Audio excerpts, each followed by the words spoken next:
মিম দুই জের মিন, মিম দুই পেশ মন, মান মিন মন। এক জবর এক জের এক পেশকে কি বলে?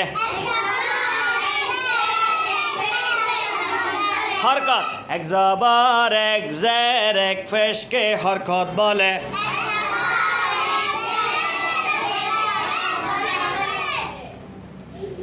কি বলে? হরকত। এক জবর এক জের এক পেশকে কি বলে? হরকত বলে। দুই জবর দুই জের দুই পেশকে কি বলে? তানবিন বলে। দুই জবরের সাথে যদি কি হরফ লেখা থাকে?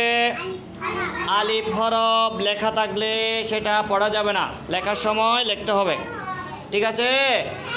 যেমন ওয়া আলিফ দুই জবর ওয়ান যদি থাকে সেটা লেখার সময় লিখতে হবে, পড়ার সময়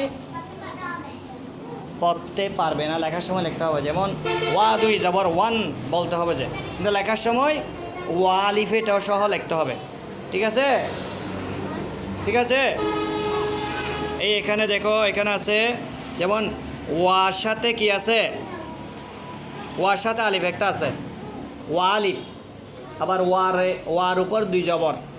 ঠিক আছে? তাহলে সেটা পড়ার সময় পড়া যাবে না, পড়ার সময় পড়তে হবে যে ওয়া দুই জবর ওয়ান, ওয়া দুই জের উইন, ওয়া দুই পেশ ওয়ান, ওয়ান উইন ওয়ান। ওয়া আলিফ দুই জবর ওয়ান বলা যাবে না। ঠিক আছে? তারপরে এদিকে আরেকটা দেখা যাচ্ছে জাল ইয়া দুই জবর জান, এটা জাল ইয়া দুই জবর জান, এটা পড়া যাবে না।